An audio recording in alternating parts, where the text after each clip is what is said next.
అవునా కాదా? హీరోని ఎట్లుంటే మీరు సినిమా చూస్తారు. సో ఆలోచించండి. బాలకృష్ణ కంటే మెరుపు వేగంతో పనిచేయాలి. ఈడ తొడగొడితే సుమోలు లేస్తున్నాయి, ఈడ విజిల్ ఇస్తే సుమోలు లేవాలి. Yes or no? Yes. Thank you madam. Yes, good morning. Good morning. So good morning అండి. నా పేరు తేజశ్రీ. మేము హైదరాబాద్ నుండి వచ్చాము. ఒక 4 సంవత్సరాల క్రితం వెస్టేజ్ ఆపర్చునిటీ తీసుకోవడం జరిగింది. మీరందరూ ఏ హోప్స్ తోటి బిజినెస్లోకి వచ్చినో నాకు తెలియదు. నేనైతే ఒక 5,000 వస్తే చాలు అనుకుని వచ్చిన. సో మా హస్బెండ్ రాజు గవర్నమెంట్ ఎంప్లాయ్. ఆయన శాలరీకి నాది ఒక 5-10 వేలు వస్తే చాలు, ఇంట్లో కూరగాయల ఖర్చు, కిరాణా సామాన్ ఖర్చు వెళ్ళిపోతే చాలు అనుకొని జాయిన్ అయినా. కానీ ఈరోజు 5 లక్షల పైగా ఇన్కమ్ సంపాదిస్తాను. సో ఈ అవకాశం ఎట్లొచ్చిందంటే ఓన్లీ బికాజ్ ఆఫ్ వెస్టేజ్. అవునా కదా? సో ఏది మాట్లాడినా ఫస్ట్ నా అప్లైన్స్ గుర్తు చేయకుండా మాట్లాడలేను. ఫస్ట్ ఆఫ్ ఆల్ మా అప్లైన్స్ వచ్చేసి the great legendary leader Purushottama Das అనే పూర్ణ మేడం. ఒక్కసారి బిగ్రౌండ్ పంపుతాను. సో ఈరోజు ఒక నార్మల్గా ఉన్న మమ్మల్ని ఈరోజు ఒక సెలబ్రిటీ స్థాయిలో నిలబెట్టిరు. అండ్ ది గ్రేట్ వెస్టేజ్ మేనేజ్మెంట్కి అండ్ వెస్టేజ్లో ఎలా సక్సెస్ అవ్వాలని నేర్పిస్తున్న the great winning team education సిస్టమ్కి ఇంకొకసారి బిగ్ రౌండ్ ఆఫ్ అప్లాజ్ అండి. సో ఇందాక షబీర్ సార్ మాట్లాడిరు, చాలా మంచిగా అనిపించింది. అయితే సార్ ఫస్ట్ ఒక మాట అడిగిరు, ఏంటి అని అంటే ఎంతమంది ఫస్ట్ ఎఫ్ఆర్యూకి అటెండ్ అయ్యారు అని. కొంతమంది చేతులు ఎత్తిరు, ఒక 10-20 మంది ఎత్తుండొచ్చు. తర్వాత ఏం అడిగారు సార్, సో ఎంతమంది మీరు సక్సెస్ అవ్వాలనుకుంటారని అడిగిండు. అడిగితే అప్పుడు మొత్తం చాలామంది లిఫ్ట్ చేసిరు చేతులు. మ్యాక్సిమం హాల్లో ఉన్న ఏదో ఒక 2-3 తప్ప అందరూ లిఫ్ట్ చేసిరు. ఓకేనా? ఫస్ట్ ఎంతమంది అటెండ్ అయ్యారంటే కొంతమంది లిఫ్ట్ చేసిరు. సెకండ్ ఎఫ్ఆర్కి ఎంతమంది అటెండ్ అవుతారంటే కూడా కొంతమంది లిఫ్ట్ చేసిరు, అందరు లిఫ్ట్ చేయలేదు. ఎంతమంది వెస్టర్న్లో సక్సెస్ అవుదాం అనుకుంటున్నానంటే మాత్రం అందరూ లిఫ్ట్ చేసిరు. మరి మీ అందరు సక్సెస్ అవ్వాలనుకుంటారు. ఓకే, మరి సక్సెస్ అవ్వాలి అని అంటే సక్సెస్ అయిన లీడర్స్ ఏది చెప్తే అది వింటేనే కదా సక్సెస్ అవుతాం. Yes or no? అవునా కదా? సో మేమందరము ఎఫ్ఆర్యు లాంటి అంత పెద్ద మీటింగ్కి వెళ్ళి నెలకు ₹1,00,00,000 సంపాదించే పర్సన్, మనందరికీ దేవుడు లాంటి వ్యక్తి ఎస్పీ పాటిల్ సార్ మాటలు విని అండ్ ఇండియాలో ఉన్న టాప్ మోస్ట్ లీడర్స్ అందరూ కూడా ఎఫ్ఆర్యూకి వస్తారండి, మన హైదరాబాద్కి వస్తారు. సో వాళ్ళందరి సెషన్స్ మనం వినే అవకాశం ఎక్కడైనా ఉంది అంటే దట్ ఈజ్ ఓన్లీ ఎఫ్ఆర్యూ. అక్కడ థ్యాంక్ యూ. సో అక్కడికి వెళ్ళిన తర్వాత మేము నిజంగా డిసైడ్ అయినాం. ఫస్ట్ స్టార్టింగ్ రాజు సార్ ఇంట్రెస్ట్ లేక ఏదో నా పోర్ భరించలేక బిజినెస్ చేసిరు. కానీ ఎప్పుడైతే ఎఫ్ఆర్యూలో సార్ని కూర్చోబెట్టినో నెక్స్ట్ 6 months to 1 year లోపు నేను జాబ్ నుండి జాబ్ వదిలేసేయాలి, నేను ఫుల్ టైం వెస్టర్న్లోకి రావాలన్నంత స్ట్రాంగ్గా డిసైడ్ అయ్యారు. ఓన్లీ 3 రోజుల్లోనే అంత స్ట్రాంగ్ డెసిషన్ తీసుకొని అన్నట్టుగానే నెక్స్ట్ 1 yearలో జాబ్ పక్కన పెట్టి మరి బిజినెస్ ఫుల్ టైం చేస్తూ ఉన్నారు. That is the power of FRU. So మన జీవితంలో దేనికి ప్రయారిటీ ఇవ్వాలనేది మనం ఎఫ్ఆర్యూలో నేర్చుకుంటాం. అండ్ ఇంకోటి ఏంటి అని అంటే ఇప్పుడు సక్సెస్ కావాలి అని అంటే సక్సెస్ కావడానికి ఏది అవసరమో అది చేస్తే సక్సెస్ అవుతాం కదా. అవునా కదా? మన వల్ల ఎంత అవుతుందో అంత చేస్తే సక్సెస్ అవుతామా? సక్సెస్కి ఏది అవసరమో అంత చేస్తేనే, ఎంత కావాలో అంత చేస్తేనే సక్సెస్ అవుతాం. Yes or no? మన వల్ల ఏదైతే అది మాత్రమే చేస్తా అంటే మాత్రం సక్సెస్ కావడం కష్టం. సో మనం ఎంత చేస్తామో అంతే సక్సెస్ అవుతాం. అవునా? బట్ మీరు ఇక్కడ వచ్చి కూర్చున్నారు, మరి అందరు చెప్పింది ఎంతవరకు అర్థమవుతుందో నాకు తెలీదు. ఈరోజు ఒక నార్మల్ పర్సన్స్ని మేము మా లైఫ్ ఈ విధంగా మారిందంటే వెస్టేజ్ ద్వారా అని చెప్తున్నాం మేము. మరి మీకు అది ఎంతమందికి అర్థమవుతుంది? సో మరి మీరు కూడా మారాలని, మీ లైఫ్ కూడా మారాలని వచ్చిరు కదా. అండ్ ఇంకోటి, సో ఎఫ్ఆర్యూకి ఇక్కడ ఒక 20-30 మంది అటెండ్ అయినట్టున్నారు. సో వాళ్ళంతా ఫస్ట్ ఎఫ్ఆర్యూకి అటెండ్ అయ్యారు, ఖచ్చితంగా వాళ్ళకి నాలెడ్జ్ వచ్చింది. సో ఇప్పుడు నేను మళ్ళీ ఒకసారి అడుగుతున్నా, సెకండ్ ఎఫ్ఆర్యూకి ఎంతమంది అటెండ్ అవుదాం అనుకుంటారండి? అందరూ చేతులు లేపారు, చాలా కొద్ది మంది మాత్రమే లేపలేదు. ఒకసారి మీకు big round of applause. So already first FRU attend అయిన వాళ్ళు కూడా ఉన్నారు. ఒక్కసారి మళ్ళీ ఫస్ట్ ఎఫ్ఆర్యూ ఎంతమంది అటెండ్ అయ్యారు ఒకసారి మళ్ళీ హ్యాండ్ రైజ్ చేయండి. ఇందాక తక్కువ మంది ఎత్తిరు, ఇప్పుడు ఎందుకు ఎక్కువ మంది ఎత్తుతారు? ఓకే, అట్లా ఉంచండి, చేతులు దింపొద్దు.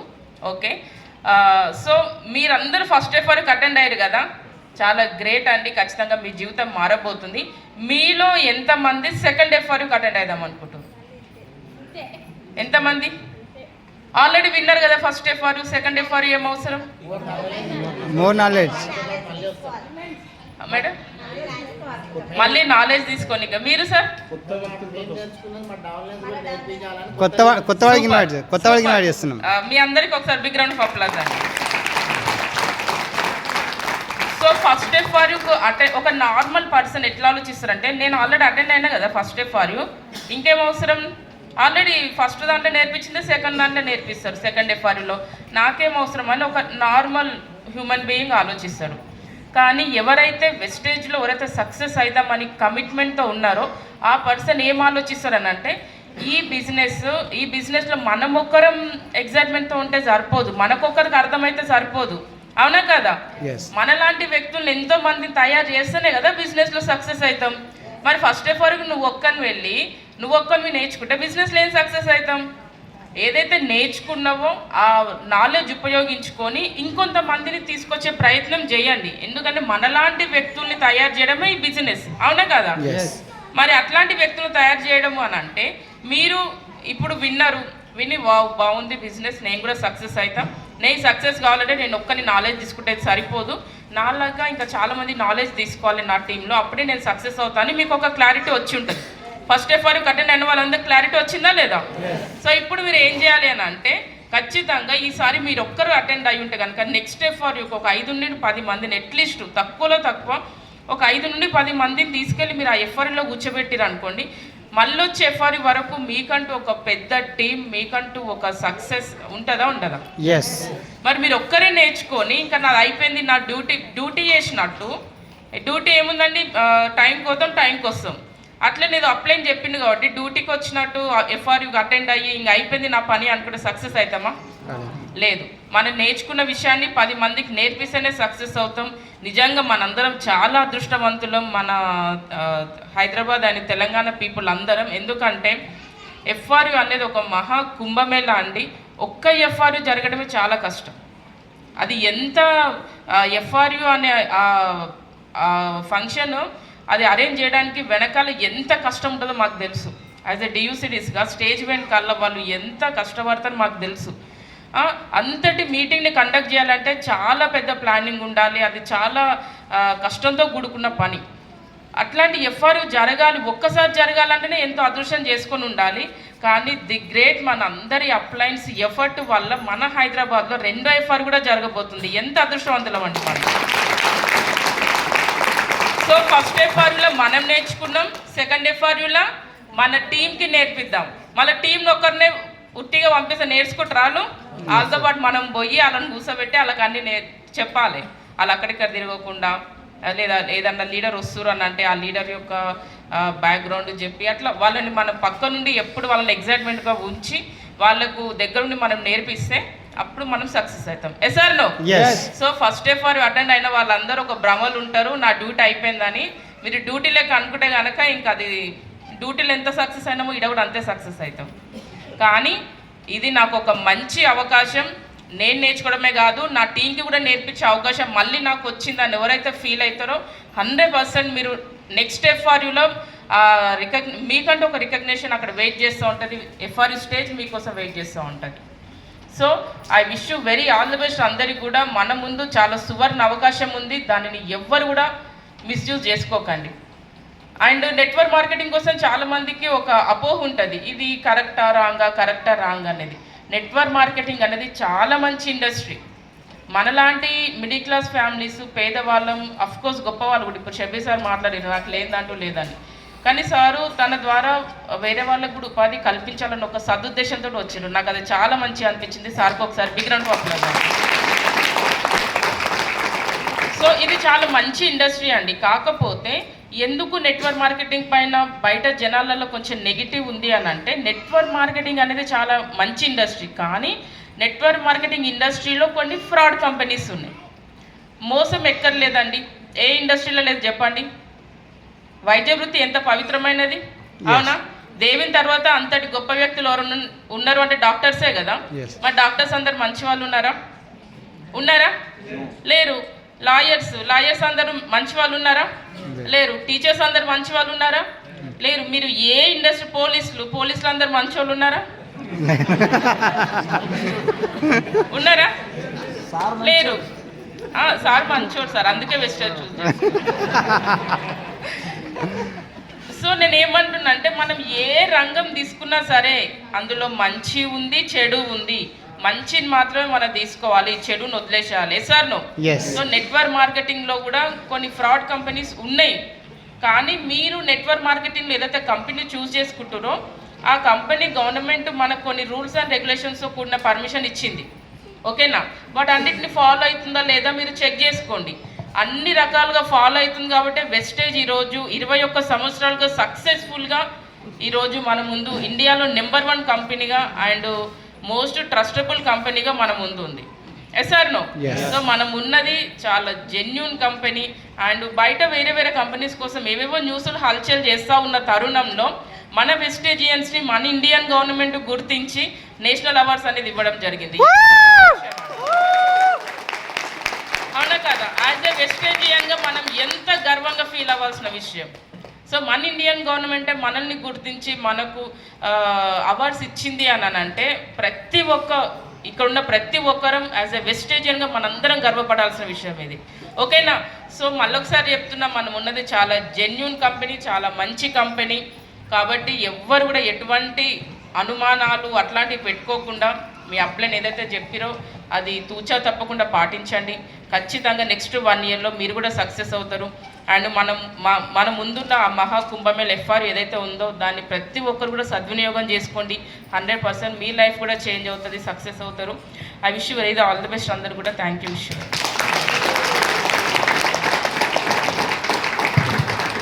Yes. So good morning. So madam ఒకసారి బిగ్ రౌండ్ అప్లాస్. సో చాలామంది మమ్మల్ని అడుగుతూ ఉంటారు, సార్ మీరు ఇంత ఫాస్ట్గా ఎందుకు సక్సెస్ అయ్యారు అని చెప్పి అడుగుతూ ఉంటారు.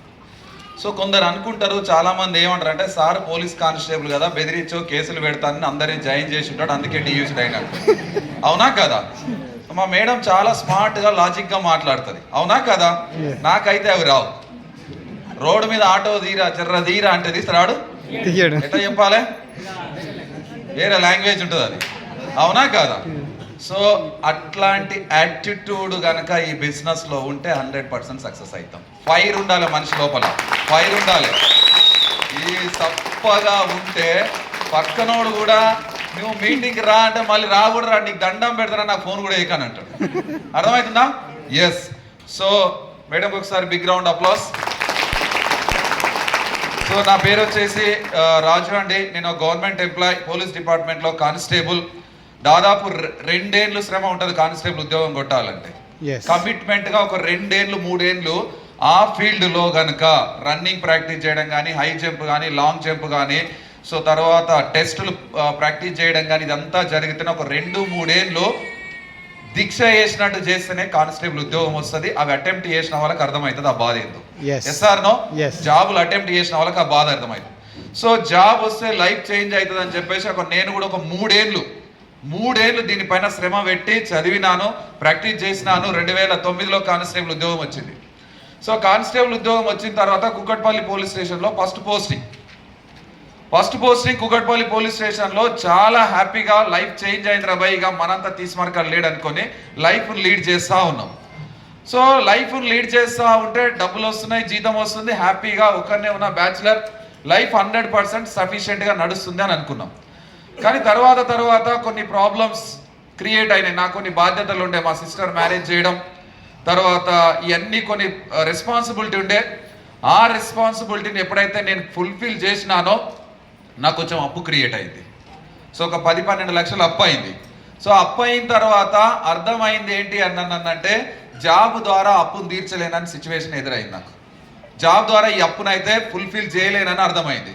ఇంకేదన్నా ఏదన్నా చేయాలన్న ఆలోచన నా లోపల ఉండే. అప్పటి నుంచి 2014లో మ్యారేజ్ అయింది. 2016లో మాకు 2 పిల్లలు పుట్టిర్రు. సో నాకు అప్పటికి కూడా ఫైనాన్షియల్ ప్రాబ్లం ఉందే, మా మేడం కూడా నేను బీఈడీ చేసినా కదా, నేను కూడా నీకు కొంత సహాయం చేస్తా అని చెప్పేసి గవర్నమెంట్ ప్రైవేట్ టీచర్గా స్టార్ట్ చేసింది జర్నీ. సో నాకు కూడా ఒక 8,000 10,000 వస్తే హ్యాపీగా లైఫ్ లీడ్ అవుతూ ఉంది. ఆ లీడ్ అవుతున్న సిచ్యువేషన్లో 2018లో మా friend Purushottama Das sir and Purna madam, ఒకసారి బిగ్ రౌండ్ అప్లాస్. మేమిద్దరం ఒకటే ఆఫీస్లో కొలీగ్స్ ఉంటే ఫ్రెండ్స్, ఇద్దరం క్లోజ్ ఫ్రెండ్స్. ఒకటే ప్లేట్లో అన్నం తెడితే ఒకటే ప్లేట్ అది తింటుంటే అంతా క్లోజ్ ఫ్రెండ్స్. అన్నం అయితే షేర్ చేసుకున్న సిచ్యువేషన్ నాకైతే ఉండే. కానీ ఆయన ఒక ఆపర్చునిటీ గురించి చెప్పిండు, పలానా బిజినెస్ ఆపర్చునిటీ నేను స్టార్ట్ చేసిన, నువ్వు కూడా స్టార్ట్ చేయన్నా. అన్న అన్నం తినమంటే కలిసి తిందా కానీ బిజినెస్ అంటే నాతో కాదని చెప్పిన. అర్థమవుతుందా? అన్నం తింటున్నా అని చెప్పేసి ఏదో కుచ్చుటోపులు పెట్టేది అదేది విదేది పెట్టేది అయితే నాకు చెప్పకు, నాతో కాదని చెప్పిన. అర్థమవుతుందా? సో అలాంటి ఫ్రెండ్ను కూడా నేను నమ్మలే. సో 2018లో అవకాశాన్ని తీసుకోకపోగా మళ్ళీ మా లైఫ్లో ఉన్న స్ట్రగుల్ను ఫుల్ఫిల్ చేయడానికి so second source of income మీకు తెలుసో తెలియదో కానీ నేనైతే మా భార్య గోల్డ్ అంతా కూడా బ్యాంక్లో కుదబెట్టి డే టైంలో కానిస్టేబుల్ ఉద్యోగం చేస్తుంటే నైట్ టైంలో క్యాబ్ డ్రైవర్ అవతారం ఎత్తుతుంటే. అర్థమవుతుందా? అంటే నాకు డబ్బులు సంపాదించడం అంటే పిచ్చి, రైట్ ప్రాసెస్లో డబ్బులు సంపాదించాలనే పిచ్చి. ఇందాక చెప్పింది కదా, పోలీసులు అందరు మంచోళ్ళు ఉంటారు అంటే మంచోళ్ళు ఉన్న దాంట్లో నేను ఎందుకు అన్నానంటే, ఒకవేళ నేను చెడ్డోన్ అయితే నేను క్యాబ్ డ్రైవర్గా అవతారం ఎత్తవలసిన అవసరం లేదు నాకు. సో క్యాబ్ డ్రైవర్గా అవతారం ఎత్తిన నైట్ టైం ఎయిర్పోర్ట్ ట్రిప్పులు కొడుతూ ఉంటే నాకు ఒక నైట్ ఒక 2,000 3,000 సంపాదించుకొని మళ్ళీ ఇంటికి వచ్చి ఒక 2 గంటలు రెస్ట్ తీసుకొని మళ్ళీ పొద్దున మార్నింగ్ అవర్స్ డ్యూటీకి వెళ్తూ ఉంటుంది. మా వైఫ్ కూడా నాకు చేదోడుగా వాదోడుగా ఉండాలని చెప్పేసి ఇళ్లలో చీరల బిజినెస్ స్టార్ట్ చేసింది. చీరలు ఎక్కడనో పోయి తీసుకొస్తుంటే అందరూ ఆర్డర్ కొత్త స్టాక్ వచ్చిందని వాట్సాప్ గ్రూప్లో పెడితే అందరూ వచ్చి తీసుకోవతారు, పైసలు అడిగితే లొల్లి పెట్టుకుంటారు. మీకు చాలా మందికి అవగాహన ఉండొచ్చు. పైసలు అడిగితే అన్ని ఎక్స్క్యూజ్ అని చెప్తుంటే పాత స్టాక్ తెచ్చి మాకు అమ్మినామంటుర్రు వాళ్ళు. అడవంతా చీరలు బాగానే లేవంటుర్రి అప్పుడు పైసలు అడిగినప్పుడు. సో ఇలాంటి లైఫ్ లీడ్ చేస్తూ ఉంటే మళ్ళీ మా అదృష్టమో దురదృష్టమో మాకు అవకాశం గురించి తెలియలేదు. అప్పుడు అది ఎంత విలువైన అవకాశం అనేది తెలియలేదు. అదే వెస్టేజ్ అనే అవకాశం మా దగ్గరికి వచ్చినప్పుడు ఇట్లా కాలేదు అనుకున్నాను, నేను ఇట్లా కిక్ చేసినాం. చల్ ఇట్లాంటివి మనం చేయలేం, మన హోదా ఏంటి, మనకు 50-60 జీతం వస్తుంది, ఇంటింటికి పోయి సబ్బులు అమ్ముకోవాలా, ఏంది కథ, ఏం చెప్తున్నావు, మా అమ్మ నాన్న కష్టపడి చదివించారు ఇదేనా అని అడుగుతారు, నన్ను నిలదీస్తారని చెప్పిన నేను. కానీ 2021లో నాకు ఎవరైతే చెప్పిరో అదే అవకాశం 2021లో ఒకరోజు ఫేస్బుక్ ఓపెన్ చేస్తే అక్కడ కనబడ్డది వాళ్ళ చెక్ 2,21,000. 2,21,000. నేను దాసు సార్ అనే వ్యక్తిని దగ్గర నుంచి చూసినాను. నేను ఎప్పుడైనా అన్న పెన్ని అంటే పెన్ను ఎట్లా ఇస్తుండే అన్నానంటే, మీకు తెలుసో లేదా, మీ దగ్గర క్యాప్ ఉంటుంది కదా, క్యాప్ ఉన్న పెన్ను ఉంటుంది కదా, క్యాప్ పట్టుకొని పెన్ను ఇస్తుండే. క్యాప్ ఇంకో చేతిలో ఎడమ చేతిలో పట్టుకొని పెన్ను మాత్రమే ఇస్తుండే. ఎందుకు? మళ్ళీ క్యాప్ నా దగ్గర ఉంటే రిటర్న్ ఇస్తావు, అదే క్యాప్తో సహా ఇచ్చినావు అనుకో తీసుకొని పోతావు. అట్లాంటి వ్యక్తి ఆయన. ఈరోజు ఛాయ్ తాగితే ఈరోజు బిల్లు నేను కట్టాలి, రేపు ఆయన కట్టాలి, వద్దులుంటుండే. అట్లాంటి వ్యక్తికి 2,20,000 వచ్చినాయంటే నమ్మశక్యంగా అనిపించలే నాకు. సో అప్పటి వరకు అవకాశం గురించి మా వైఫ్కి చెప్పలే నేను. నా స్టోరీలో మీరు నంబర్ ఆఫ్ రియలైజ్ ఎత్తుకోవచ్చు సార్. అప్పటి వరకు ఈ అవకాశం గురించి మా వైఫ్కి చెప్పలేదు నేను. 2021లో జనవరిలో మా వైఫ్కి చెప్పిన, బుజ్జి ఇది ఒకసారి చూడని చెప్పింది. ఇట్లా ఓపెన్ చేస్తే 2,20,000. ఇన్ని డబ్బులు ఆ నెలకా అయ్యన్నది. నెలకేనంట. ఈయనెవరు అన్నంటే నా ఫ్రెండ్ పురుషోత్తమ దాసు, వైఫ్ పూర్ణిమ మేడం. సో వీళ్ళు ఒక 2018లో ఒక 2 ఏళ్ళ కింద ఈ అవకాశం గురించి నాకు చెప్పిర్రు. చెప్పితే నేను ఇలాంటివి చేయనన్నా, ఇలాంటివి నాతో కాదని చెప్పేసి చాలాసార్లు తిరస్కరించిన. పూర్ణిమ మేడం అన్న ఒక్క సోపు కొను అన్నా అన్నది. ఒక్క సోపు కొను అన్నా అన్నంటే, అమ్మ నీకు ఒక్క సోపు కొంటే ఎన్ని డబ్బులు వస్తాయి, అందుకే అన్ని సార్లు అడుగుతున్నా, నీకు కొనని చెప్పి. అర్థమవుతుందా? నువ్వు ఒక్క సోపు కొంటే నీకు ఎన్ని డబ్బులు వస్తాయో నాకు అర్థమవుతుంది, అందుకే నువ్వు అన్ని సార్లు అడుగుతున్నా, నేను కొనని చెప్పిన ముఖం ముందల్ని. అలాంటి వ్యక్తిని మా వైఫ్కి చెప్పిన తర్వాత ఇవన్నీ అవసరం లేదు, ఎట చూసింది అన్నంటే, మీరు ఎట చూస్తారో నాకు తెలియదు కానీ నేను ఇట్లా కిందికి వెళ్ళి మీదికి చూసింది. అర్థమైందా? నేను ఒక మాట అన్న, ఆపు అక్కడనే ఆపు, లోపలనే తిట్టుకో, బయట తిట్టకి ఇజ్జత్ అవుతుంది అని చెప్పిన. ఎవరైనా ఇంటే ఇజ్జత్ అవుతుందా లేదా? సో లోపల తిట్టుకో, బయట తిట్టకు అని చెప్పిన. సో తనని తీసుకొని పోయి పురుషోత్తమ దాస్ సార్ ఇంటికి వెళ్తే డోర్ కొట్టినాం ఇట్లా టక టక టక కొడితే డోర్ తీసాడు. ఏంది ఎందుకు వచ్చినావు అన్నాడు. నేను ఫేస్బుక్ ఓపెన్ చేసిన ఇందుకో వచ్చిన అన్న. అర్థమైందా? ఎందుకు వచ్చినావు అన్న అంటే నా దగ్గర ప్రూఫ్ ఉందిగా, ఇందుకే వచ్చినా అన్న. నీతోని కాదు ఇది పో అన్నాడు. నీతోని కాదు ఇది పో అన్నాడు. అంటే మళ్ళీ డోర్ వేసిండు, మళ్ళీ డోర్ కొట్టినాం. ఇదేందో చెప్పు నాకు అన్న అంటే నీకు అంత ఓపిక ఉందా అన్నాడు. ఉంది నాకు అని చెప్పిన. ఎందుకు ఉంది అన్నంటే ఇటు పక్కకు జరగానే మా వైఫ్ని చూసిండు. అన్న అదేందో చెప్పన్నా అన్నది ఈమె. అనగానే మీరు కొత్తపేట వెళ్ళి స్టోర్లో కూర్చొని నేను వస్తా అన్నాడు. గంట అయింది, 2 గంటలు అయింది, 3 గంటలు అయింది, 4 గంటలు అయింది. మేము అందులోనే కూర్చున్నాం. తిండి లేదు, తిప్పలు లేదు, ఇంకా వస్తలేడు. నేను మా వైఫ్ చేతి పట్టుకొని ఆయన మూతపారేందో అవసరం లేదు బిజినెస్ నడు పోదాం పా అని చెప్పి తీసుకొని పోయినా. అర్థమైందా? ఈ 2 సార్లు చేతి పట్టుకొని లిఫ్ట్ కాడికి ఉంచుకోపోయినా. మళ్ళీ ఎడమ చేతితో నా చేతి పట్టుకొని మళ్ళీ ఆ స్టోర్ వరకు తీసుకొచ్చింది. అర్థమవుతుందా? అందుకే నేను చెప్పమని చెప్తున్నాను ఇంట్లో. అర్థమవుతుందా? సో ఇంటి వరకు మళ్ళీ స్టోర్ వరకు తీసుకొస్తే ఒక 3:30-4 గంటల తర్వాత వచ్చింది ఆ వ్యక్తి. ఇలాంటి ఒక బ్లేజర్ వేసుకొని, ఒక వైట్ షర్ట్, ఒక టై కట్టుకొని, బ్లాక్ పాయింట్ నీట్గా క్లియర్గా వచ్చింది. పురుషోత్తమ దాసేనా ఇంకెవరని అనుకున్నాను నేను. అర్థమవుతుందా? ఈయనైనా ఇంకెవరు అనుకున్నా. టకటక్ వచ్చిండు. ఆధార్ కార్డు ఇవ్వమంటే ఏందన్నా సర్వే చేసాడు. నాకు ఆధార్ కార్డు అనబట్టి అన్నా. అంటే ఆధార్ కార్డు ఇస్తే ఐడి ఇస్తారు, ఆడ డబ్బులు ఇస్తే ప్రోడక్ట్స్ ఇస్తారు. అంటే ప్లాన్ ఏం లేదు ఇలా, నీతో కాదు ప్లాన్ ఏం చెప్పాల్సిన టైం నీకు పెట్టను అన్నాడు. అంటే అట్లా నా అయితే ఇచ్చిన ఆధార్ కార్డు ఇచ్చిన. ఫిబ్రవరి 2వ తారీఖు ప్రోడక్ట్స్ కొన్నాం. 4,500 ప్రోడక్ట్స్ అయినాయి. కోరు ఏమన్నాడు, కోరు చేసినాం, కిందికి వచ్చినాం. నా మనసులో ఎక్కడో ఒక చోట శంకోచిస్తా ఉంది నా మనసు. 1 తారీఖు జీతం పడ్డది, 2 తారీఖు ఎందుకు కలిసినాయి అనిపించింది. అర్థమైందా? 1 తారీఖు జీతం పడ్డది, 2 తారీఖు కలవగానే 4,500 బొక్క పెట్టి నెలంతా ఖర్చులకు వస్తుండే. ఎందుకు కలిసినవేమ్మా నువ్వు అన్న నేను. అర్థమవుతుందా? 4,500 జీతంలో కట్ అయినాయి, ఎందుకు కలిసినాం 2 తారీఖు అనిపించింది. ఇంటికి పోయినాం.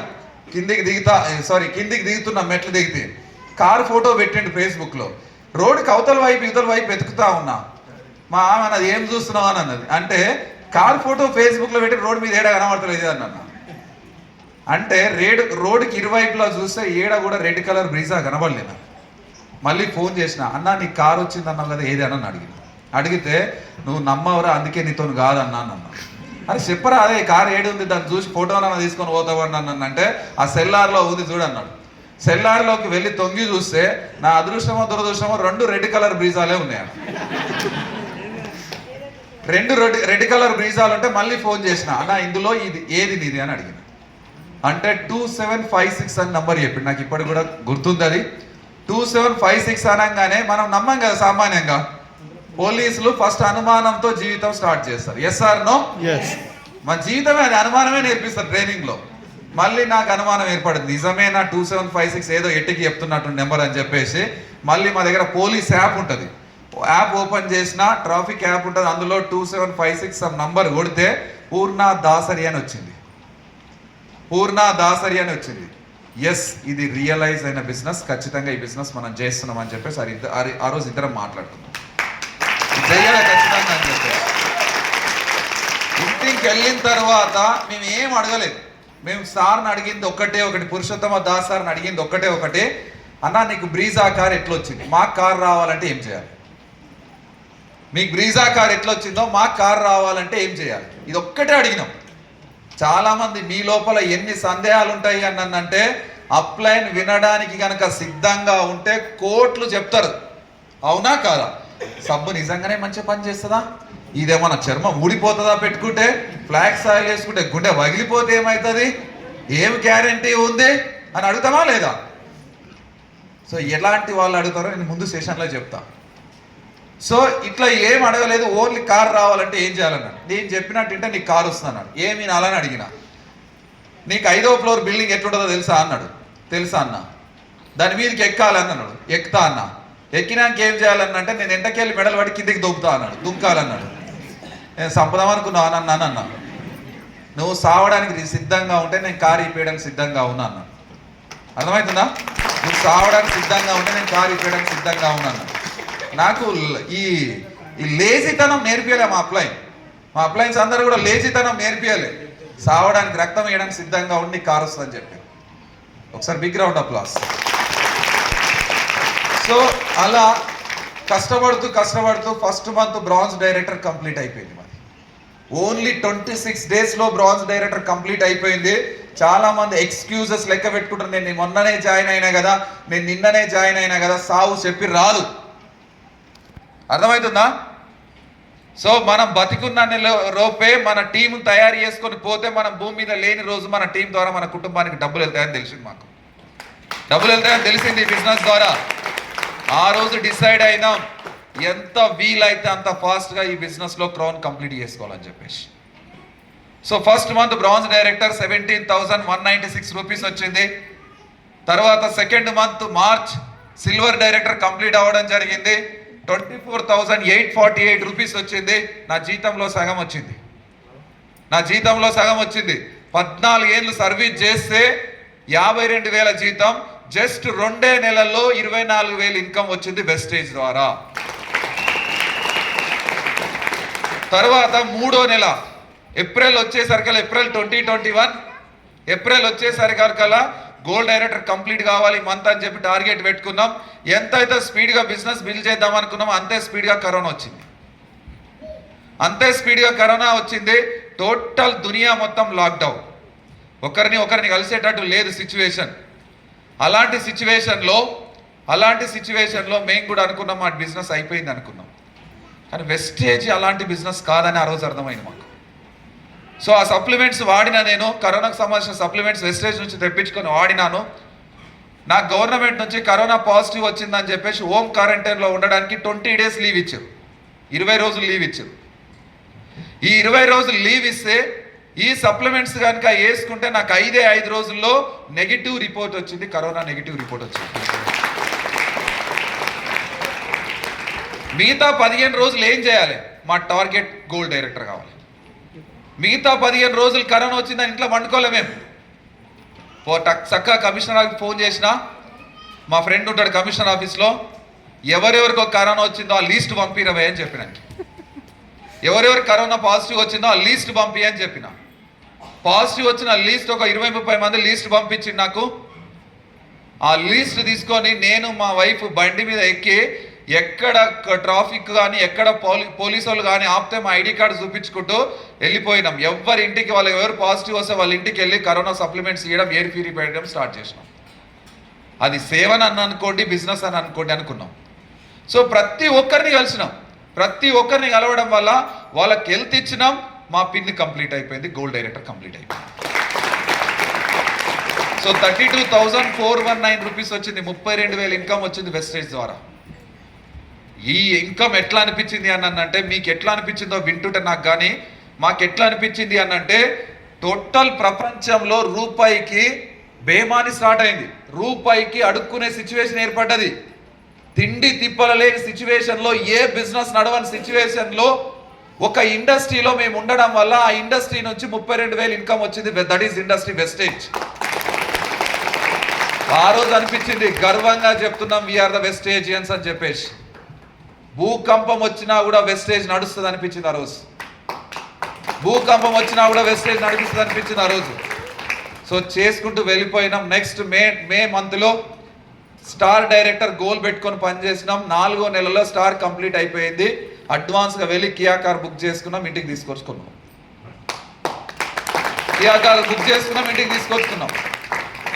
కియా కార్ ఎట్లయితే తీసుకొచ్చుకున్నామో మా టీంలో ఒక లేడీ లీడర్ ఉండే. ఆ లేడీ లీడర్ ఏం చేసిన, మా రిలేషన్ ఉండే. ఆ మేడం ఏం చేసింది అంటే అందరికి ఫోన్లు చేసింది. ఏమని అంటే, తేజశ్రీ మేడంకు రాజు సార్ కార్ ఎట్లా వచ్చింది? మీరు అనుకుంటారు వాళ్ళ కష్టం ద్వారా వచ్చింది అనుకుంటారు. కాదు, మనందరం బిజినెస్ బిల్డ్ చేస్తే వాళ్ళ కార్ వచ్చింది అని చెప్పింది. మీరందరూ మానేస్తే వాళ్ళ కార్ రిటర్న్ తీసుకెళ్తుంది కంపెనీ అని చెప్పింది అందరికి ఫోన్ చేసి. మీ లోపల ఇలాంటివి ఏమైనా జరిగినాయా? జరిగితే మీరు అసలైన లీడర్ బయటికి వస్తారు. జరిగితేనే అసలైన లీడర్ బయటికి వస్తారు. ఆ రోజు మా లైఫ్లో అది జరిగింది. మొత్తం 52,000 చెక్కు కాస్త 7,000కు పడిపోయింది. బహుశా ఈరోజు అది పీపీటీ ఉంటే కనుక నేను చూపించేవాడిని. 52,000 చెక్కు కాస్త 7,000కు పడిపోయింది. మీ లోపల ఎంతో మంది బిజినెస్ కాదని వదిలేసుకొని వెళ్ళిపోయే వాళ్ళు, ఎస్ ఆర్ నో? ఇది కాదని చెప్పి వెళ్ళిపోయే వాళ్ళు. కానీ మేము కంబ్యాక్ తీసుకున్నాం. ఏం తప్పులు చేసిన మీ బిజినెస్లో చలో 1 సెకండ్ కౌన్సిలింగ్ తీసుకున్నాం, అప్లైన్ దగ్గరికి వెళ్దామని చెప్పేసి అప్లైన్ దగ్గర వెళ్ళాం, కూర్చున్నాం.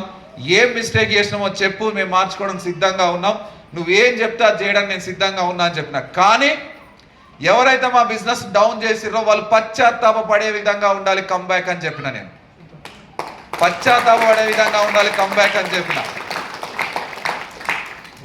సార్ నేను సినిమా స్టోరీ చెప్పట్లే, it is my life story. మీకు క్లాప్స్ కొట్టాలనుకుంటే దబాయించి కొట్టండి, నేను సీరియస్గా మీటింగ్ చేస్తాను, సిల్లీగా అయితే మీటింగ్ చేయాలి. అర్థమవుతుందా? చాలామంది ఫోన్లు పట్టుకొని బయటికి వెళ్ళి మాట్లాడుతూ ఉన్నారు. మీటింగ్కి రానోడే ఫోన్ చేస్తాడు, మీకు తెలియని విషయం ఏంది అని అన్నట్టు ఫోన్ చేస్తాడు, ఏమైంది అయిపోయిందా అని అంటాడు, అయిపోలేదురా అని అనుకో. నువ్వు ఫోన్ ఎత్తినావంటే ఆయన ముందర చులకనైనావు. వీడు సీరియస్గా కనుక మీటింగ్లో కూర్చుంటే వీడి ఫోన్ ఎందుకు ఎత్తాడు? వీడు ఫోన్ ఎత్తిండంటే ఈ మీటింగ్ సత్తా లేని బిజినెస్ అనుకుంటాడు అవతల వాడు. పెట్టేయండి, ఎత్తితే కనుక ఫోన్ చేస్తే రిజెక్ట్ పెట్టేసేయండి. నేను అద్భుతమైన మీటింగ్ అవకాశం ఉన్న వాయిస్ రికార్డ్ పెట్టేయండి, లేదంటే రిజెక్ట్ లేచి పెట్టేయండి. నీతో నాకు అవసరం లేదు భయ్, నేను బిజినెస్లో ఉన్నా అని చెప్పాలి, అంతే. మీటింగ్లో ఉన్నా అని చెప్పాలి. ఫోన్ వస్తే సెన్స్ ఆఫ్ అర్జెన్సీ పోయి బయటికి వెళ్ళి మాట్లాడతాం, అవసరం లేదు. అంతగా ఏముంది? Yes or no? అంతగా ఏముంది? ఆయనతో మీటింగ్ రానంతో పనేముంది? సో కాబట్టి అట్లా మా జర్నీ 7,000కు చెక్ పడిపోయినప్పుడు రివెంజ్గా బతకాలని డిసైడ్ అయినాం. రివెంజ్ ఏదో అయితే ఉందో అది బతకాలని డిసైడ్ అయినాం. సో రివెంజ్ తీసుకోవాలని డిసైడ్ అయినాం. ఏం చేయాలన్నా అంటే నా జిందగీలో యూనిఫామ్ వేయలేదు ఇప్పటివరకు. నేను అప్పటి వరకు వెస్టేజ్లో జాయిన్ అవ్వకముందు నేను యూనిఫామ్ వేయలేదు. అన్నీ కూడా సర్వీస్ మొత్తం కంప్యూటర్ ఆపరేటివ్ ఉద్యోగాలే. ప్రతి ఒక్కరు సిఐ రైటర్ కానీ, ఎస్ఐ రైటర్ కానీ, లేదా కమిషనర్ ఆఫీస్లో డీసీపీ రైటర్గా చేసిన, నాకు ఒక అసిస్టెంట్ ఉండే, ఒక హోమ్ గార్డ్ ఉంటుండే, ఎవ్రీథింగ్ నాకు లగ్జరీ లైఫ్ ఉండే. ఏసీ ఉంటుండే, ఏసీ గది ఉంటుండే, వండర్ఫుల్ నా లైఫ్ ఉంటుండే. కానీ దాస్ సార్ ఒకటి చెప్పిండు, నువ్వు ఏసీ నుంచి బయటకు వస్తే నీ జీవితం మారుతుందని చెప్పి. అన్న ఏం చేయాలంటే నీ పోస్టింగ్ చేంజ్ చేసుకో అన్నాడు. ట్రాఫిక్ రా, నీకు టైం దొరుకుతుంది, బిజినెస్ బిల్డ్ చేస్తావు అని చెప్పిండు. ఒక్క రోజు కూడా నేను ఆలోచించలే. ఆయన నోట్ల నుంచి, అప్లై నోట్ల నుంచి ఏది వచ్చిందో ఇప్పటికి కూడా తూచా తప్పకుండా పాటిస్తాను, తూచా తప్పకుండా పాటిస్తా. సో ఇమ్మీడియట్గా మా డీసీపీ మేడం దగ్గరికి వెళ్ళినా, మేడం నాకు కొద్దిగా ఇబ్బంది అవుతుంది ఆ నుంచి జర్నీ చేయడం, నాకు ట్రాన్స్ఫర్ ఆర్డర్ కావాలన్నా. ఎక్కడికి పోతావు అని అడిగింది. 7 ఏళ్ళు మీ దగ్గర చేసిన నిజాయితీగా నాకు ఒక్క ఫేవర్ చేయడం అని అడిగిన. ఎక్కడ పోతావు రాజు అన్నది. వనస్థలిపురం ట్రాఫిక్ పంపించండి మేడం అన్న. ఇమ్మీడియట్గా ఆర్డర్ ఇచ్చింది, సాయంత్రం వరకల్లా రిపోర్ట్ చేయన్నది. చక్కగా ఆర్డర్ తీసుకున్నా, అంబర్పేట వెళ్ళిన, చేయి నెంబర్ అంబర్పేట వెళ్ళిన, 2 జతల యూనిఫామ్లు కుట్టించుకున్నా. ఫస్ట్ 2 జతల యూనిఫామ్లు కుట్టించుకున్న. అప్పటి వరకు యూనిఫామ్ కూడా వెళ్ళి నేను చక్కగా వెళ్ళినా 2 జతల యూనిఫామ్లు కుట్టించుకున్నా. యూనిఫామ్లు కుట్టించుకున్న తర్వాత 2వ రోజు పోయి రిపోర్ట్ చేసిన. సార్ని అడిగిన, సార్ నాకు వీలైతే ఒకటే పాయింట్ డ్యూటీ వేయడం అని చెప్పిండు. బిఎన్ రెడ్డిలో డ్యూటీ వేసిన నాకు. సో బిఎన్ రెడ్డిలో డ్యూటీ వేస్తే నేను నిజంగా చెప్తున్నాను, 12 ఏళ్ళు నేను ఎండకు వానకి ఎక్కడ కూడా డ్యూటీ చేయాలి. ఆ రోజుకి ఇదే మార్చి నెలల్లో నేను ఆడ మే ఆ నెలల్లో సో నేను ఆడ నిలబడ్డా. ఆ ఎండ దాకిడికి చక్కర వచ్చి పడిపోయిన మార్నింగ్ అవర్స్ డ్యూటీలో. ఎందుకన్నా నేను ఎప్పటివరకు బయట డ్యూటీ చేయలే. ఇక మంది అందరూ చుట్టూన జనాలు వచ్చి నీళ్లు చల్లి లేపిరు. ఏమైంది సార్ నీకు ఇట్లా పడిపోయినావు, ట్రాఫిక్ కాన్స్టేబుల్ ఇట్లా పడిపోయినా నీళ్లు చల్లి లేపిరు. నేను మళ్ళీ తిరిగి వెళ్ళదలుచుకోలేదు మళ్ళీ ఆఫీస్కి అని చెప్పేసి డిసైడ్ అయినా, ఏదైతే అది సాధించాలో వెస్టేజ్లో అని చెప్పి డిసైడ్ అయినా. So 1-to-1 plans. ఎవరైతే నన్ను దాటుకొని వెళ్తారో నడుచుకుంటూ కానీ బండి మీద కానీ ఆపి ప్లాన్ చెప్పాలని డిసైడ్ అయ్యి, అదొక్కడే డిసైడ్ అయినా నేను. వాడు అవతలోడు తిట్టుకొని ఏమని అనుకోని ఖచ్చితంగా వాడిని ఆపి వాని చెవులో వెస్టేజ్ అనే వర్డ్ వేసిన తర్వాత నేను దాటుకొని వెళ్ళాలని డిసైడ్ అయ్యి. అంత కమిట్మెంట్తోనే నేను. సో అక్కడ ఎన్నో ప్లాన్స్, డైలీ ఎన్నో ప్లాన్లు చెప్తుంటే కానీ ఆ ప్లాన్లన్నీ నాకెంత ఉపయోగపడ్డాయో అవతలోనికి బాగా ఉపయోగపడ్డాయి. అర్థమైందా? నాకెంత ఉపయోగపడ్డాయో లేదో కానీ అవతలోనికి బాగా ఉపయోగపడ్డాయి. మార్నింగ్ ఒకటి బండి మీద వస్తుండే, వానికి వెస్టేజ్ ప్లాన్ చెప్తుంటే అనిపిండే వాడికి ఒక 4-5 రోజులు హెల్మెట్ లేకుండానే వస్తుండే. ఏమైందిరా హెల్మెట్ లేకుండా తిరుగుతున్నావు అని అంటే, బిఎన్ రెడ్డి సిగ్నల్లో రాజన్న ఉంటాడు, హెల్మెట్ అవసరం లేదు, వెస్టేజ్లో జాయిన్ అయితే రాసుకో. ఆడు నైట్ సాయంత్రం వచ్చేటప్పుడు లేదన్నంటే మళ్ళీ రేపు వచ్చేటప్పుడు ఏం చేస్తుండే, 3 బండ్లు అవసరం లేదు రా బై, డ్యూటీకి 3 ఒకటే బండి మీద పోదాం, ఎందుకంటే బిఎన్ రెడ్డి సిగ్నల్లో రాజన్న ఉంటాడు, వెస్టేజ్లో జాయిన్ అయితే అంటే పంపిస్తాడు.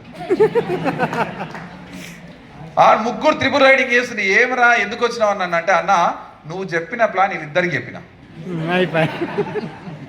వీళ్ళిద్దరు కూడా జాయిన్ అవుతారు, అందుకే ఒకటే బండి మీద వచ్చినాం అంటే నాకు అనిపించింది 3 ఐడీలు వస్తున్నాయి కదా, పోరా నాకు వచ్చేది ఏమో పో అని చెప్తుంటే. సో వాడు అక్కడి నుంచి నన్ను తప్పించుకొని వెళ్ళిన తర్వాత సాయంత్రం మళ్ళీ వస్తుండే, నిండా దాగి వస్తుండే. మా వాళ్ళు డ్రంక్ అండ్ డ్రైవ్ పెట్టి రాజు అని అది ఇచ్చిపోతారు ఊదేది ఇస్తే, వాడు నిండా దాగి వచ్చే ఊకుంటూ ఒకటి చక్కగా నా ముందరికి వస్తుంది, అటనన్నా పోకుంటాడు. అన్న నమస్తే అన్న అంటుండే.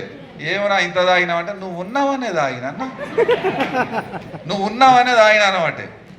స్టేజ్లో రేపే ఐడి ఇస్తా, ప్రోడక్ట్స్ ఏడా కొనాలో చెప్పు అంటుంటాడు. అరే ఇప్పుడైతే చక్కగా ఇంటికి కోరా అంటుండే. ఈ నా కొడుకులు ఒక్కడు కూడా నా బిజినెస్లో లేడు, ఒక్కరు కూడా నా బిజినెస్లో లేరు. సో అలా నేను దాసారికి చెప్పిన, అన్న ఈడ కమీడియన్ తయారైనా, నువ్వు ఏం బిజినెస్ ప్లాన్ చెప్పినావో ఏమో కానీ ఈడ 100% కమీడియన్ నేనే అయినా, నా స్టోరీ మొత్తం నేను 0 అయినా కమీడియన్ అయిపోయినాడు అన్నంటే, ఎన్ని ప్లాన్లు చెప్తున్నావు డేలు అన్న, అడ్డం వచ్చినోనికి అందరికి ప్లాన్ చెప్తున్నాను అన్న, నీకు పర్ఫెక్ట్ అవుతావు ప్లాన్ బ్రదర్ అట్లనే చెప్తున్నా అన్నాడు. అట్లనే చెప్తుండు, పర్ఫెక్ట్ అవుతావు నువ్వు ప్లాన్ అన్నాడు. అట్లనే చెప్తున్నా, అట్లనే చెప్తున్నా, అట్లనే చెప్తున్నా, అట్లనే చెప్తున్నా. సో ప్యాషన్ క్రియేట్ అయింది ఆ ప్లాన్ చెప్పే దాంట్లో, నాకు ప్యాషన్ క్రియేట్ అయింది. వాళ్ళు కమీడియన్ తీసుకున్నారు కానీ నా లోపల ఒక జెన్యూన్ రియలైజ్ అయింది, ప్యాషన్ క్రియేట్ అయింది. అర్థమవుతుందా? ఎందుకు అన్నానంటే, మీరు ఎప్పుడైనా చూడండి క్రికెట్ ఎంతమంది చూస్తారు కదా, విరాట్ కోహ్లీ సెంచరీ ఎప్పుడు కొడతాడు? 1-1 రన్లు వేసినప్పుడే సెంచరీ కొడతాడు. 1-1 రన్లు ఎప్పుడైతే ఎక్కువ చేస్తాడు, ఆయన బాడీ హీట్ ఎక్కుతుంది, అప్పుడు సెంచరీ ఖచ్చితంగా కొడతాడు. ఈ బిజినెస్ లో కూడా 1-1 ఎప్పుడైతే ప్లాన్లు చెప్తావో అప్పుడు నీ లోపల కాన్ఫిడెంట్ బిల్డ్ అవుతుంది, ఖచ్చితంగా క్రౌన్ కంప్లీట్ అవుతుంది. సో అలా నేను బిజినెస్ బిల్డ్ చేసుకుంటూ డైమండ్ లెవెల్కి వెళ్ళిపోయినాం.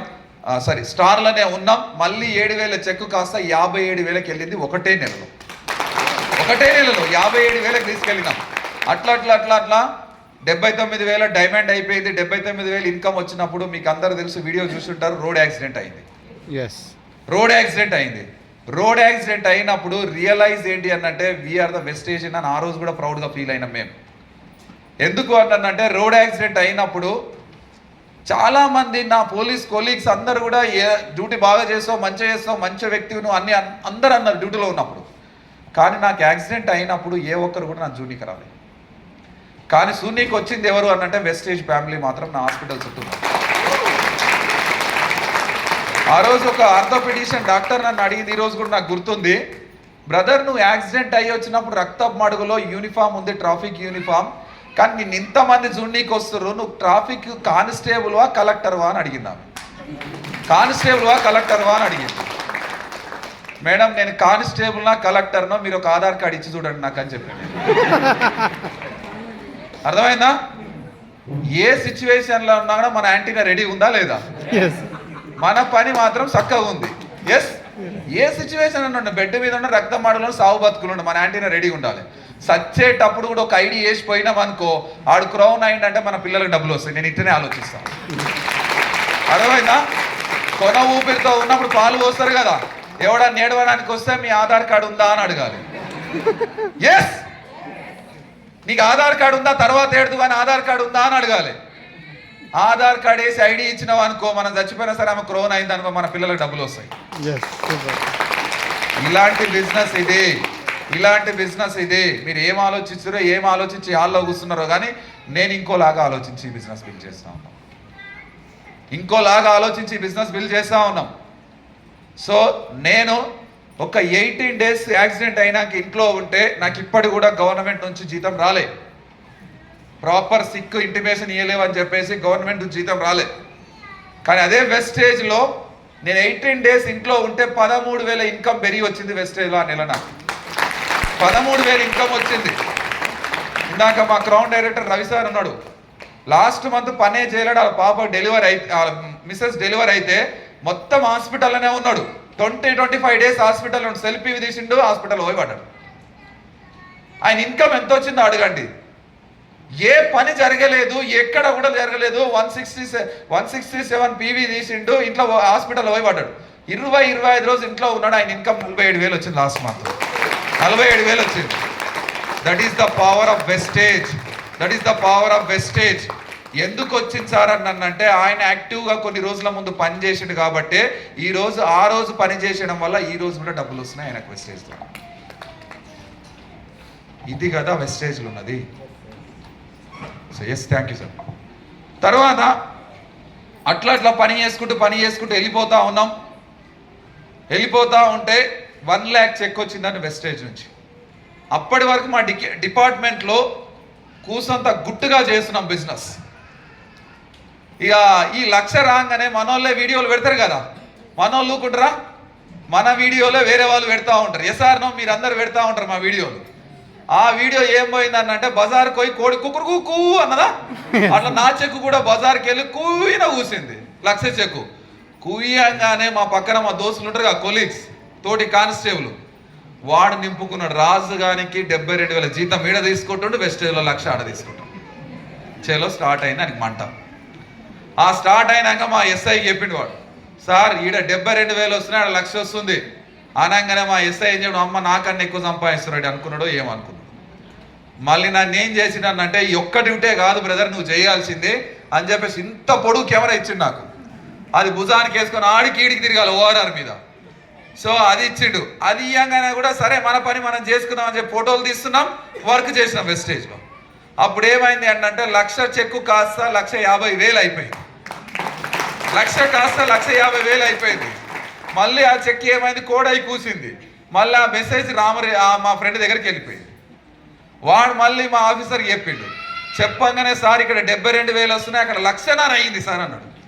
అనగానే నాకు ఒక జీప్ ఉంటుండే, ఒక డ్రైవర్ ఉంటుండే. డ్రైవర్ను జీపును మొత్తాన్ని తీసేయి అన్నాడు. డ్రైవర్ తీసేసారు, జీపును తీసేసారు. సార్ ఎట తిరగాలి అని అంటారు, దేవుడు 2 కార్లు ఇచ్చింది కదా దాంట్లో తిరగాలన్నాడు.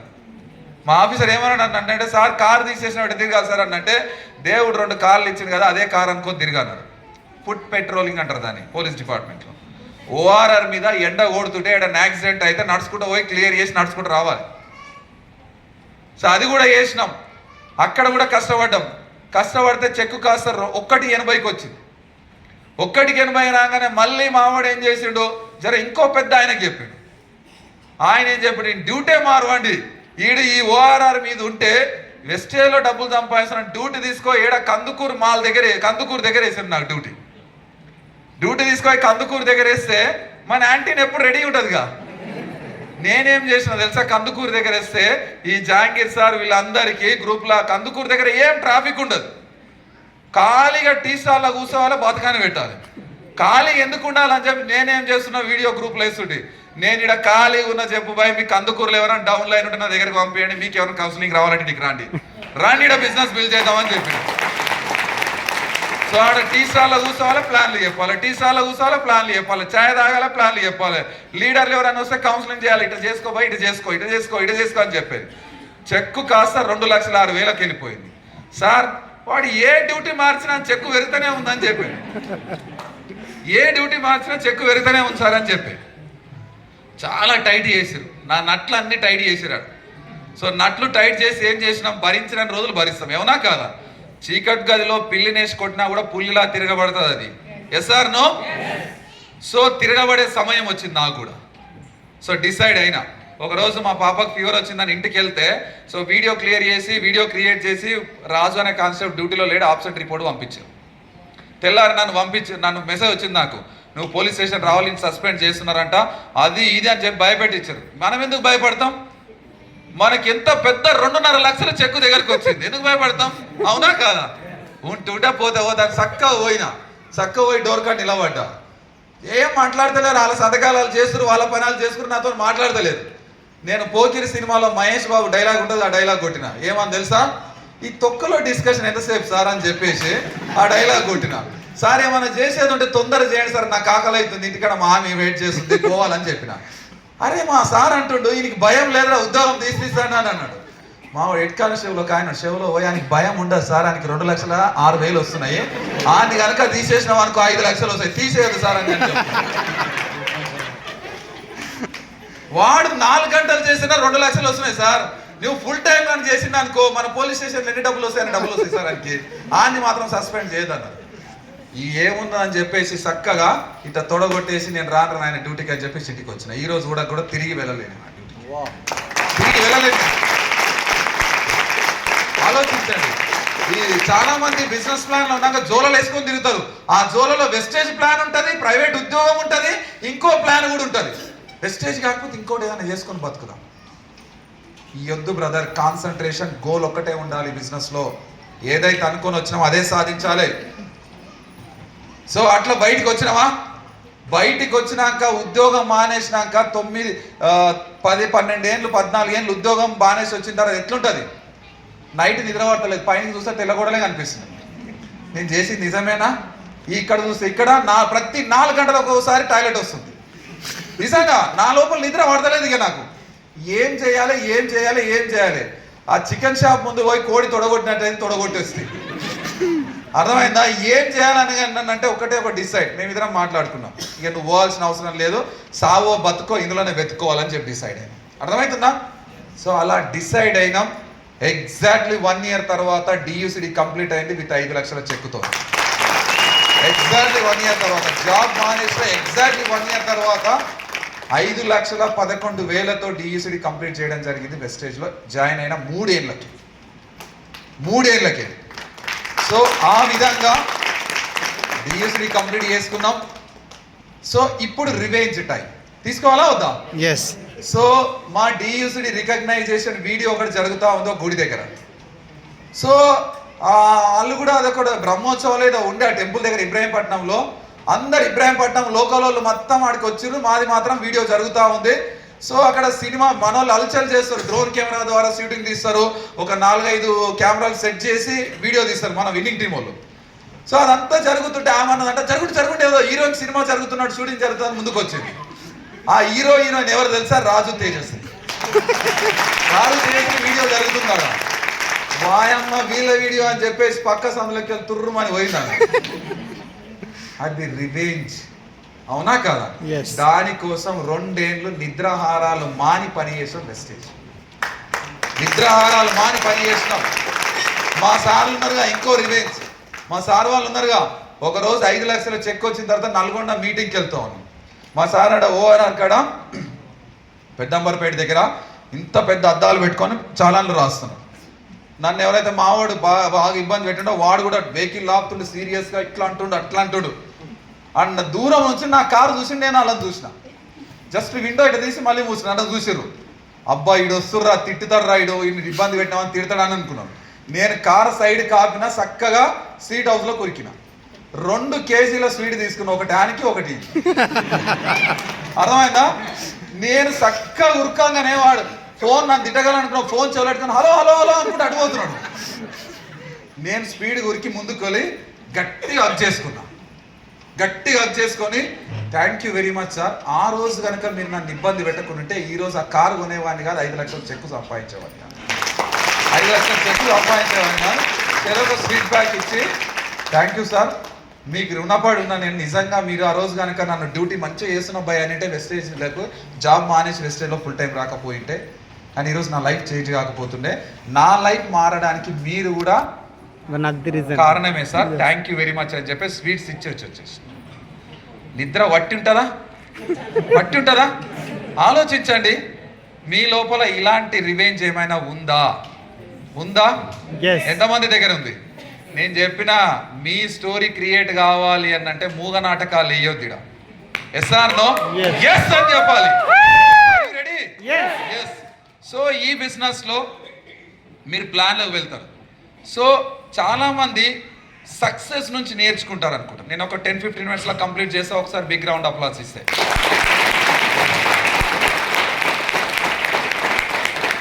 ఇవ్వకపోతే మాత్రం బిగ్ రౌండ్ అసలు ఇవ్వకపోతే మాత్రం రేపటి వరకు ఇక్కడనే డోర్లు వేసారు. మీరుండాలి, నేను ఉండాలి. Yes or no? Yes.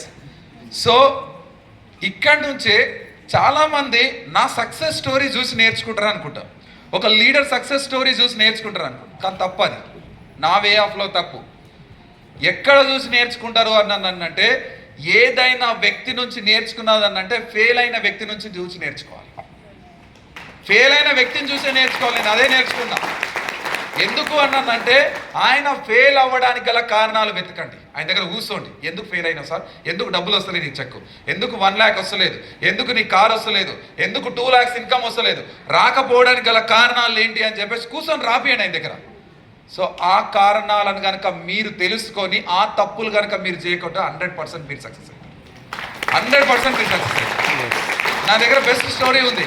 Thomas Alva Edison బల్బును కనుక్కోవడానికి 10,000 సార్లు ఫెయిల్ అయ్యిండు. ఎడిసన్ 10,000 సార్లు ఫెయిల్ అయ్యిండు. చాలామంది మీడియా అడిగిర్రు, సార్ 10,000 సార్లు ఎందుకు ఫెయిల్ అయ్యారు సార్, మీరు ఇంకేం చేయాలనుకుంటున్నారు, ఏమవుతుంది మీతో అడిగారు. కానీ ఆయన చెప్పిన సమాధానం ఏంటి తెలుసా?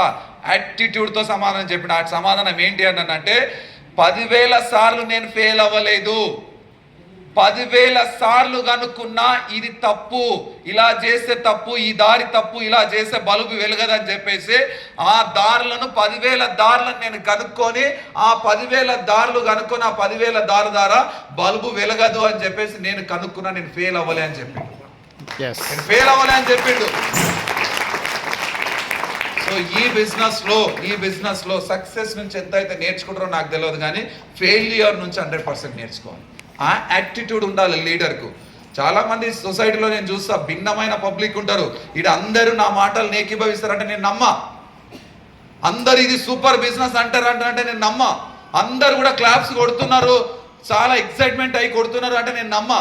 కొట్టకపోతే ఏమనుకుంటాడో అన్న వాళ్ళు కూడా కొడుతున్నారు. అర్థమవుతుందా? కొట్టకపోతే ఏమనుకుంటాడో ఏమనగలడా అని చెప్పేసి కూడా కొడుతున్నారు. సో భిన్నమైన పబ్లిక్ ఉంటారండి ఈ ప్రపంచంలో. అలా ఎలాంటి వాళ్ళు పబ్లిక్ అంటే నేను వచ్చి కొన్ని చెప్తాను. సో ఈ బిజినెస్లో యాటిట్యూడ్ అనేది వెరీ వెరీ ఇంపార్టెంట్. సో ఇంకేమైనా మార్కర్ ఉందా? యాటిట్యూడ్ అనేది వెరీ వెరీ ఇంపార్టెంట్ ఈ బిజినెస్లో. యాటిట్యూడ్ ఉంటేనే సక్సెస్ వస్తుంది, యాటిట్యూడ్ లేకపోతే సక్సెస్ రాదు. సో భిన్నమైన యాటిట్యూడ్ పీపుల్స్ ఉంటారు ఈ బిజినెస్లో.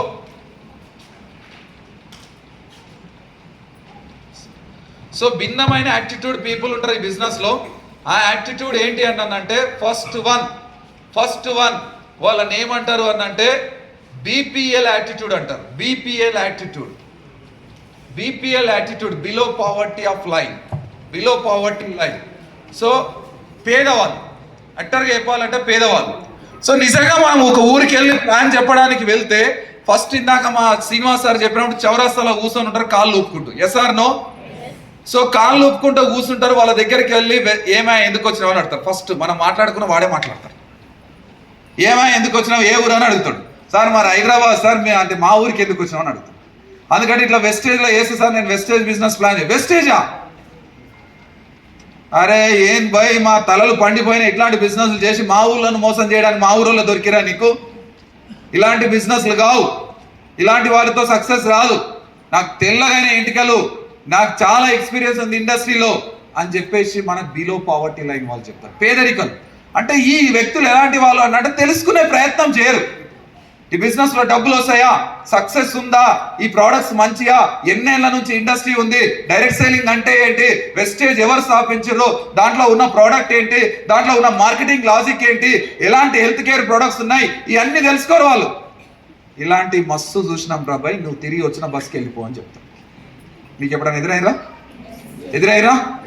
సో ఇలాంటి వాళ్ళను మాటలు పట్టుకుంటే చాలా మంది ప్యాషన్ లేని వాళ్ళు ఎలా డిసైడ్ అవుతారనంటే, నీ దగ్గర ప్యాషన్ లేదనుకో, అలాంటి మాటలు గట్టిగా మాట్లాడిననుకో నీకు సాయిబాబాలా కనిపిస్తుంది. ఆయన ఇట్లా వాయమ్మ ఇది ఇంత గట్టిగా చెప్తున్నట్టే ఇది నిజమే అయింటుంది అబ్బాయి, ఈ బిజినెస్ నాతో కాదని చెప్పి బ్యాగ్ పడిచి పడుతుంది.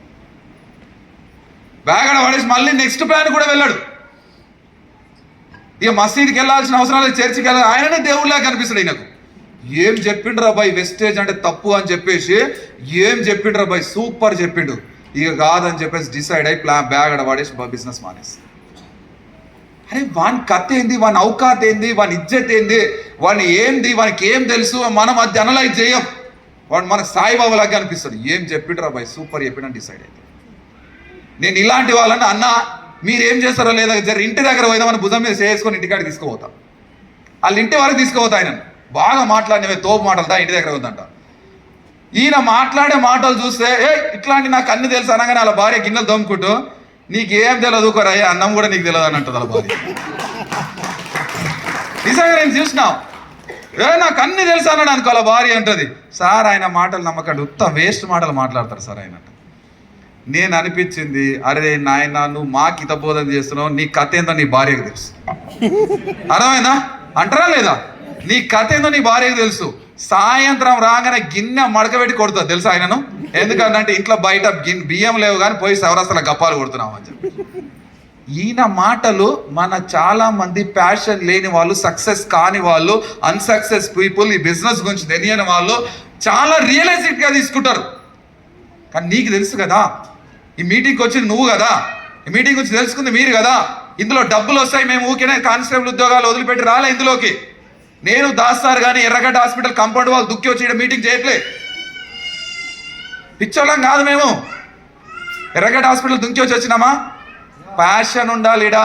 ఈ పిచ్చుంది కాబట్టే రిచ్ అవుతున్నాం, ఈ పిచ్చుంది కాబట్టే రిచ్ అవుతున్నాం. డిసైడ్ అయి పని చేయండి. ఇలాంటి మాటలు మీరు కనుక పట్టుకున్నారనుకో, జీవితంలో అన్నీ నాకు తెలుసు అన్నోడు ఏం తెలియకుండానే చచ్చిపోతాడు. ఏం తెలియకుండా చచ్చిపోతాడు. వాళ్ళ నాయన అదే గప్పాలు కొట్టి ఉంటాడు, వీడు అదే మా పని చేస్తున్నాడు, వీళ్ళ పిల్లలు కూడా అదే నేర్చుకుంటారు. అవునా కాదా? ఈ బ్యాచ్ మా ఊళ్ళో ఉంటుంది, మీ ఊళ్ళో ఉందో లేదో చెక్ చేసుకోండి. ఉందా? ఈ బ్యాచ్ మా ఊళ్ళో అయితే ఉంది, మీ బ్యాచ్ మీ ఊళ్ళో ఉందో లేదో చెక్ చేసుకోండి. సో ఈ బ్యాచ్కి సుమా జాగ్రత్తగా దూరంగా ఉండాలి. ఈ బ్యాచ్ ఏం చేస్తుంది అంటే, మేము ఇక్కడ గట్టిగా కష్టపడి బెలూన్ గాలి కొట్టి పంపిస్తే వాడు గుండు సూలు కాదు గడ్డపారలు పెట్టుకొని రెడీగా ఉంటాడు. పోగానే యువతలో కొట్టి అవతలకి వెళ్తుంది అది. ఇక నువ్వు ఫోన్ కూడా ఎత్తావు. మాది ఫోన్ చేసినా out of coverage area, switch off, not reachable అంటది ఇక మీ ఫోన్. Yes or no?